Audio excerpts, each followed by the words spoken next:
आप सबों को अपना YouTube चैनल में स्वागत है। यूनिक मैथ के द्वारा ये लाइव ऑनलाइन टेस्ट जो कि बिल्कुल फ्री लाया गया है। ये मंडे टू सैटरडे 8 PM में चलता है, जो कि रेलवे बैंक SSC के लिए ये बहुत इंपॉर्टेंट है। और यहाँ पर जिसको भी टेस्ट देना है तो सिंपल व्हाट्सअप नंबर में आपको लिखना है कि मुझे टेस्ट देना है। आपका ID पासवर्ड बना दिया जाएगा और आप भी कंटिन्यू टेस्ट दे सकते हैं। तो इसके लिए वीडियो को लाइक, शेयर और सब्सक्राइब कर दीजिए ताकि आपको नोटिफिकेशन मिलता रहेगा। चलिए आज का क्लास स्टार्ट करते हैं। और आज जो होगा चैप्टर वाइज टेस्ट होगा। ये 53 नंबर है जो कि प्रॉब्लम्स ऑफ नंबर्स ये चैप्टर से है। तो इसका 10 क्वेश्चन सॉल्व करते हैं। तो आज का पहला क्वेश्चन देखते हैं। पहला क्वेश्चन क्या है, ठीक है। तो पहला क्वेश्चन क्या है, एक संख्या के 2/3 का 3/5 तथा उसी संख्या के 1/4 का 2/5, इन दोनों का अंतर 288 है। तो वह संख्या क्या है, ठीक है। तो इसको कैसे सॉल्व करेंगे, तो एक संख्या बोला है तो संख्या हम लोग ले लेते हैं कितना, x ले लेते हैं। एक संख्या के 2/3, ये 2/3 का बोला है मीन्स गुना लगेगा, फिर 3/5, ये एक पार्ट हो गया। तो एक संख्या के 2/3 का 3/5 ये हो गया। उसी संख्या के मतलब x का ही, तो उसी संख्या का ही है ना, क्या है 1/4 का 2/5, 1/4 का 2/5। और ये दोनों का जो अंतर होगा, ये दोनों का जो अंतर होगा कितना होगा, 288 होगा, 288। तो यहाँ से सिंपल आपको x का मान निकाल लेना है और x का जो मान होगा वही आंसर हो जाएगा, ठीक है। यहाँ पर देख लीजिए ये 3 कट जाएगा, ये 2 से जब काटेंगे तो यहाँ पर कितना हो जाएगा, ये 2 होगा। यानी कि इधर जो हो गया 2x बट्टा हो गया 5 और माइनस यहाँ पर हो जाएगा x बट्टा हो जाएगा कितना, ये 10 हो जाएगा, ठीक है। इक्वल टू हो जाएगा 288। तो एलसीएम ले लेंगे, तो एलसीएम जैसे ही लेंगे तो कितना हो जाएगा 10 एलसीएम हो जाएगा। और 5 से भाग दीजिएगा तो 2 हो जाएगा, ये कितना हो जाएगा, फिर ये हो जाएगा 4x हो जाएगा, है ना। 4x minus x equal to कितना हो जाएगा 288। तो 4x से x जाएगा तो कितना हो जाएगा, ये 3x इक्वल टू 288 इंटू हो जाएगा ये 10। तो यहाँ से काट लेते हैं 3 से 288 कटना चाहिए। तो 3 से काटिएगा तो कितना हो जाएगा, ये 3 9 27 और 3 6 18, ठीक है। तो x बराबर जो हो जाएगा, x बराबर 960, एक 0 लग जाएगा, है ना। 960 इसका आंसर हो जाएगा। ऑप्शन कौन सा है, ऑप्शन ए इसका राइट आंसर हो जाएगा क्वेश्चन नंबर 1 का, ठीक है। तो इस तरह से नेक्स्ट क्वेश्चन बढ़ते हैं, क्वेश्चन नंबर 2। तो क्वेश्चन नंबर 2 क्या कह रहा है, देखिए एक संख्या का 4/5 वैसे ही है। तो एक संख्या का 4/5 उसी संख्या के 2/3 से 10 अधिक है। तो x कही 2/3 से, 2/3 मीन्स 2/3 से। तो एक संख्या का 4/5, तो एक संख्या का 4/5 हो गया, है ना। उसी संख्या का 2/3, तो यानी कि x का 2/3, है ना, x का 2/3 से अधिक है। कितना अधिक है, 10 अधिक है। तो ये जो अधिक है ये लेफ्ट साइड वाला अधिक है। कितना अधिक है, 10 अधिक है। तो आपको बराबर करने के लिए क्या करेंगे, तो इधर आपको +10 कर देंगे ताकि ये दोनों बराबर होगा, क्योंकि लेफ्ट वाला 10 अधिक है तो उसको भी 10 दे देते हैं हम लोग, ठीक है। तो अब इसको सिंपल सॉल्व करेंगे तो कितना हो जाएगा, यहाँ पर 4x बट्टा हो जाएगा 5 माइनस हो जाएगा 2x बट्टा 3 इक्वल टू हो जाएगा कितना, ये 10 हो जाएगा। एलसीएम हो जाएगा 5 और 3 का एलसीएम कितना हो जाएगा, ये 15 हो जाएगा। 5 से देंगे तो 3, यहाँ पर हो जाएगा 4 तिया 12x माइनस हो जाएगा ये 10x इक्वल टू कितना है, 10 है, ठीक है। ये चीज़ समझ में आ रहा। तो 12 से 10 जाएगा तो कितना हो जाएगा, 2x इक्वल टू हो जाएगा 10 इंटू 15 हो जाएगा। तो इसको जब काटेंगे तो यहाँ पर आ जाएगा कितना, 5 हो जाएगा। x इक्वल टू जो हो जाएगा 15 × 5 = 75, 75 इसका मान हो जाएगा, है ना। 75 आंसर हो जाएगा। क्लियर है। चलिए तो इसका जो ऑप्शन हो जाएगा, ऑप्शन बी इसका राइट आंसर हो जाएगा, ये क्वेश्चन नंबर 2 का, ठीक है। नंबर से जो है क्वेश्चन जो है आपको सिंपल छोटा छोटा ही बनेगा, ठीक है। अगला क्वेश्चन है, नेक्स्ट क्वेश्चन है, एक संख्या में 19 का स्क्वायर जोड़ने पर, है ना, 23 का स्क्वायर प्राप्त होता है। तो पहले इक्वेशन बैठा लेते हैं कि जैसे क्वेश्चन आपको बोला जा रहा है उस तरह से बैठा लेते हैं। तो एक संख्या ले लीजिए, x में 19 का स्क्वायर जोड़ा जाता है। तो 19 का ऐसे स्क्वायर जोड़िएगा तो कितना प्राप्त होगा, बोल रहा है 23 का स्क्वायर प्राप्त होगा, ये चीज़ बोला गया है। तो x इक्वल टू कितना हो जाएगा, आपको निकालना संख्या कितनी है। तो जो संख्या मान रहे हैं वो संख्या x है।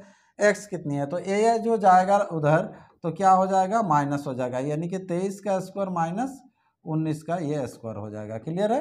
चलिए यहाँ पर देखिए एक आपको याद आता होगा, एक फार्मूला बन के निकल रहा है। क्या बन के निकल रहा है, अगर उसके आधार पर बैठाएंगे तो इजीली हो जाएगा। A square minus B square equal to, तो A square minus B equal to क्या होता है, A plus B into A minus B होता है। मतलब एक बार आपको जोड़ना है और एक बार घटाना है। ठीक है, तो एक बार जोड़ेंगे एक बार घटाएंगे, तो सिंपल यहाँ पर क्या हो जाएगा, 23 प्लस 19 एक बार होगा और एक बार क्या हो जाएगा 23 माइनस 19 होगा। क्या होगा, 23 माइनस ये 19 होगा। क्लियर है ना। तो जैसे ही जोड़ते हैं तो कितना हो जाएगा, 9 3 यहाँ पर हो गया 12, यानी कि 2 3 और 1 4 42। ठीक है, और इंटू इसको आप घटा लेंगे, 23 से 19 जाएगा तो कितना हो जाएगा, 4 हो जाएगा। तो 4 होने से कितना हो जाएगा, ये 8 और इधर 16, 168 इसका आंसर हो जाएगा। ठीक है, इसको स्क्वायर करके भी लिख सकते हैं, जैसे 23 का स्क्वायर जितना होता है उसमें से 19 का स्क्वायर आपको घटा दीजिएगा तो भी वही मान आएगा, 168। ऑप्शन बी इसका राइट आंसर हो जाएगा। ये था क्वेश्चन नंबर 3। ठीक है, चलिए तो अगला क्वेश्चन बढ़ते हैं, क्वेश्चन नंबर 4। क्वेश्चन नंबर 4 क्या है, वह कौन सी संख्या है जिसे 13 से गुना करने पर उसमें 180 की वृद्धि हो जाती है। तो बोल रहे हैं वह संख्या कौन सी है जिसको 13 से गुना कीजिएगा। तो संख्या नहीं मालूम है तो संख्या ले लीजिएगा, कितना, x ले लीजिएगा। तो वह जो संख्या है कौन है, तो x है। 13 से गुना कीजिएगा तो कितना हो जाएगा, 13x होगा, है ना। 13 से गुना करने पर उसमें 180 की वृद्धि होती है। तो वृद्धि जो होगा तो किससे वृद्धि होगा, वही संख्या से वृद्धि होगा। तो संख्या कितना है हम लोग का, संख्या है x। तो यहाँ पर कितना का वृद्धि हो रहा है, देख लीजिए 12x, है ना। यहाँ पर कितना का वृद्धि हो रहा है, 13x से x जाएगा, यानी कि 12x का वृद्धि हो रहा है। और क्वेश्चन में बोल रहा है कितना का वृद्धि होता है, 180 का वृद्धि होता है। तो यहाँ पर हो जाएगा 12x इक्वल टू हो जाएगा 180। 12 से काट लेंगे तो 12 से जैसे ही काटेंगे तो ये कितना हो जाएगा, x इक्वल टू ये 15 आंसर हो जाएगा। ठीक है, होगा ना। ये 12 के 12 हो गया, फिर 60 बच रहा है, 12 बचे 60, यानी कि 15 इसका आंसर हो जाएगा। तो ऑप्शन कौन सा हो जाएगा, ऑप्शन ए इसका राइट आंसर हो जाएगा। ये है क्वेश्चन नंबर 4 हम लोग का। ठीक है, तो चलिए अगला क्वेश्चन बढ़ते हैं, क्वेश्चन नंबर 5। क्वेश्चन नंबर 5 क्या कह रहा है, देखिए किसी संख्या को 296 से भाग देने पर शेष जो है 75 बचता है ना। तो कोई भी संख्या है, तो कोई एक संख्या है, इसको पहले समझ लीजिए। देखिए कोई एक संख्या है, मान लीजिए x, तो इसको जो आपको भाग दीजिएगा, कितना से भाग दीजिएगा, 296 से। तो 296 से भाग देने पर भागफल क्या आता है ये आपको नहीं पता, कितना से भाग जा रहा है ये भी नहीं पता, लेकिन शेष जो बचेगा बोल रहा है कितना बचेगा, 75 बचेगा, 75 बचेगा, ये चीज़ बोला जा रहा है आपको। फिर अगेन क्या बोला जा रहा है कि अगर 75 बचता है, उसी संख्या को 37 से भाग दिया जाए, तो ये जो संख्या है x को, ये x को अब जो भाग दीजिएगा आप, कितना से भाग दीजिएगा, अभी 37 से। तो ये 37 से भाग दीजिएगा तो यहाँ पर शेषफल क्या बचेगा, ये चीज़ पूछा जा रहा है। ठीक है, तो क्वेश्चन का बोलने का मतलब ये है, तो आपको ये चीज़ भागफल नहीं पता है तो ये क्वेश्चन हमेशा ऐसे ही रहता है। और इसको शॉर्ट कैसे बना सकते हैं, देखिए ये जो है 37 ना, हमेशा 37 का पहाड़ा से ये जैसे 296 वो आएगा, पहला वाला जो भाग जिससे दे रहे हैं ना वो वाला हमेशा ये आता है। तो उसके लिए क्या करना है आपको, सिंपल इसका जो पहले वाला का जो शेष है 75 जो शेष है उसको आपको भाग देना है। कितना से भाग देना है, जितना से भाग देने के लिए बोल रहा है 37 से भाग दीजिएगा। ठीक है, क्योंकि ये इससे जो है ये भाग जाता है, तो भाग जाता है तो शेषफल जो होगा, अब क्या होगा कि 37 से कम है ना बचेगा, तो शेषफल यहाँ 75 बचा हुआ, तो वो 37 से हमेशा कम बचेगा। तो 37 से भाग दीजिएगा, 37 दूना कितना होता है, 74 होता है। तो शेष कितना बच रहा, 1। तो इस क्वेश्चन का आंसर जो हो जाएगा 1 इसका आंसर हो जाएगा। तो ये ऑप्शन ए इसका राइट आंसर हो जाएगा क्वेश्चन नंबर 5 का। ठीक है, अगला क्वेश्चन बढ़ते हैं, नेक्स्ट क्वेश्चन। क्वेश्चन नंबर हो जाएगा कितना, 6। किसी संख्या को 114 से भाग देने पर, सेम वही है, 21 शेष बचता है, तो उसी संख्या को 19 से भाग देने से क्या होगा।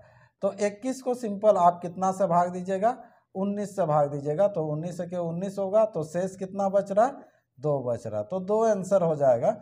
और ये ऑप्शन हो जाएगा बी इसका राइट आंसर हो जाएगा, ये क्वेश्चन नंबर 6 का। ठीक है, चलिए अगला क्वेश्चन बढ़ते हैं, क्वेश्चन नंबर 7।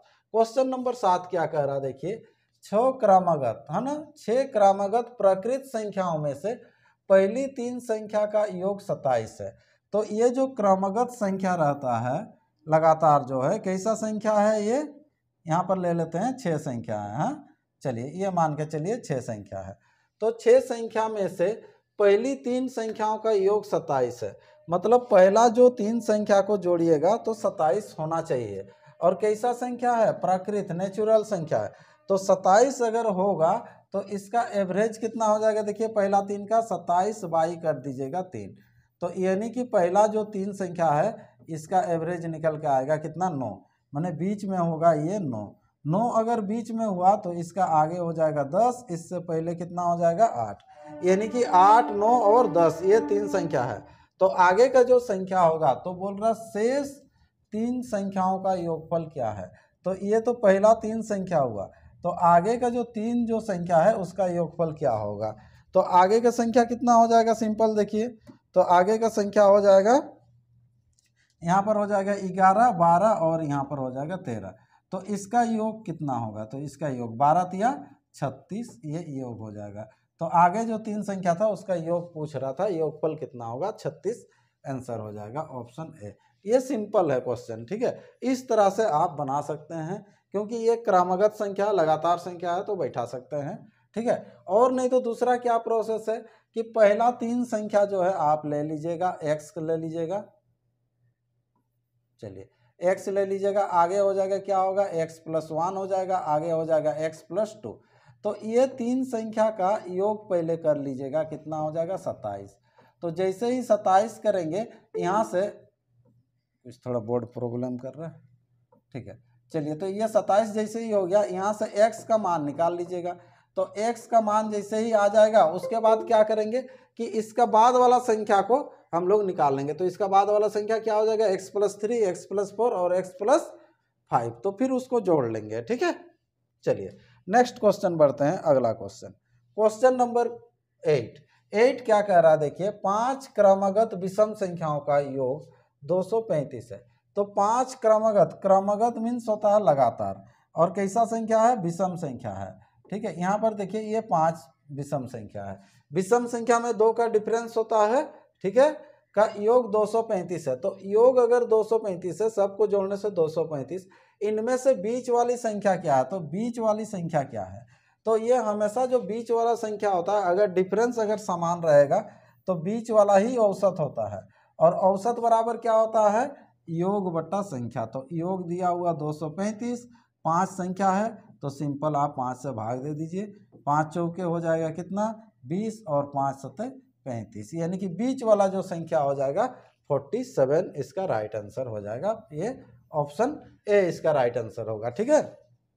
चलिए अगला क्वेश्चन बढ़ते हैं, नेक्स्ट क्वेश्चन, क्वेश्चन नंबर 9 क्या कह रहा है देखिए, ए बी सी डी तथा ई निरंतर 5 विषम संख्या हैं, ठीक है। ये 5 विषम संख्या का आपका नाम दे दिया गया है 1 2 3 और इधर 4 5 करके। हाँ तो यहाँ पर देख लीजिए ये 5 विषम संख्या है, क्या क्या है, ए बी सी, ये डी और ए दिया हुआ है ना। चलिए तो यहाँ पर क्या बोल रहा है, ए तथा सी का योग 146 है, ई तथा सी का योग, ए तथा सी का, तो ये दोनों का जो योग होगा ए और सी का, ए बी सी नहीं, ए और सी का योग कितना होगा 146। तो इसको कैसे डिवाइड कीजिएगा देखिए, ए + सी = आपको दिया हुआ है कितना 146, है ना। अब ए और सी में देखिए डिफरेंस कितना का डिफरेंस हो रहा है, यहाँ पर देखिए तो 146 है ना, तो यहाँ कैसा संख्या, विषम संख्या। विषम संख्या में 2 2 का डिफरेंस होता है, तो यहाँ से 2 का डिफरेंस होगा, फिर इधर 2 का डिफरेंस होगा, यानी कि जो 4 का डिफरेंस हो रहा है।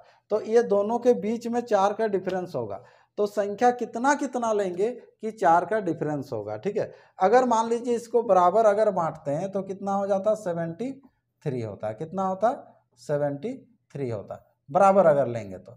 लेकिन बराबर तो आपको नहीं लेना, तो 4 का डिफरेंस होना चाहिए। तो इसको 2 बढ़ा देते हैं, इसको 2 घटा देते हैं, मतलब ये जो हो जाएगा 71 कर लीजिएगा, और यहाँ पर हो जाएगा कितना हो जाएगा ये 75।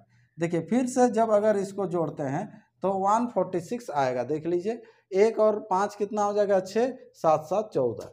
तो ये जो संख्या जो निकल के आ रहा 71 75, यानी कि ए का जो मान हो जाएगा कितना होगा, ए का मान 71 और सी का जो मान हो जाएगा कितना होगा 75। अब आपको ध्यान देना है कि क्या निकालना है, ई का मूल्य कितना है। तो ई का जो मूल्य हो जाएगा कितना हो जाएगा, ये अगर 75 हुआ तो ये 77 होगा और ये कितना हो जाएगा 79। तो ये जो आंसर हो जाएगा ई का जो मान हो जाएगा कितना हो जाएगा 79। और ऑप्शन कौन सा है, ऑप्शन ये डी है, क्वेश्चन नंबर 9 का आंसर हो जाएगा ऑप्शन डी, है ना 79। ठीक है, चलिए समझ में आ रहा है। नेक्स्ट क्वेश्चन बढ़ते हैं। अगला क्वेश्चन, अगला क्वेश्चन क्या है, ए बी सी डी तथा ई निरंतर 5 सम संख्या है। अभी जैसे 5 विषम संख्या था वैसे ही यहाँ पर क्या है कि 5 ठो सम संख्या आपको दिया गया है। ठीक है, तो 5 ठो सम संख्या दिया गया है। तो यहाँ पर देखिए, तो ये जो होगा क्या होगा, ए बी सी डी और ई होगा। ठीक है, तो यहाँ पर देख लीजिए ये 5। तो यहाँ पर क्या करना है आपको, ए तथा बी का योग 162 है, अभी जैसे किए थे वैसे ही, लेकिन यहाँ पर 2 का डिफरेंस होना चाहिए। ए प्लस बी का योग कितना बोल रहा है 162, तो 2 का डिफरेंस होना चाहिए। तो यहाँ पर क्या कर लेंगे, इसको जो बांटेंगे तो एक को लिख लीजिए, देखिए 80 और दूसरा भी 80, 80 80 होने से 160 होगा, लेकिन 2 का डिफरेंस होने से कितना हो जाएगा, ये 82। देख लीजिए, तो पहला वाला जो हो जाएगा 80 होगा, दूसरा वाला 82 होगा। तो बोल रहा सभी संख्याओं का योग कितना होगा, तो सभी संख्याओं का योग कितना होगा, इजीली निकल जाएगा। कैसे निकलेगा, सबसे पहले तो देखिए ए का मान आ गया कितना 80 आ गया, है ना। बी का मान कितना आ जाएगा 82, सी का मान कितना आ जाएगा 84। क्यों, क्योंकि ये 2 का डिफरेंस होगा और सम संख्या आपको बोला गया है ना, तो इवन नंबर है आपको। तो देखिए अब क्या होगा कि इसको भी निकाल सकते हैं, ये 86 88 और सबको जोड़ सकते हैं। उससे बेटर क्या कीजिएगा कि औसत तो कितना आ रहा है 84 84 है ना, तो टोटल नंबर जो टोटल योग जो निकालने के लिए योग बराबर होता है क्या होता है, औसत गुना संख्या। तो औसत हो गया 84, कितना दो संख्या है 5 संख्या है, तो 5 से गुना कर लेंगे। तो यहाँ पर हो जाएगा 5 चौके 20 हो जाएगा, 8 पचे 40 और 2 42, 420 आंसर हो जाएगा इस क्वेश्चन का। ऑप्शन कौन सा होगा, ऑप्शन सी इसका राइट आंसर हो जाएगा क्वेश्चन नंबर 10 का। ठीक है, तो इस तरह से आपका ये 10 क्वेश्चन कंप्लीट हो चुका है। फिर 10 क्वेश्चन नेक्स्ट लेके आएंगे और उसको भी हम लोग बनाएंगे। तब तक के लिए इतना ही रखते हैं। ठीक है।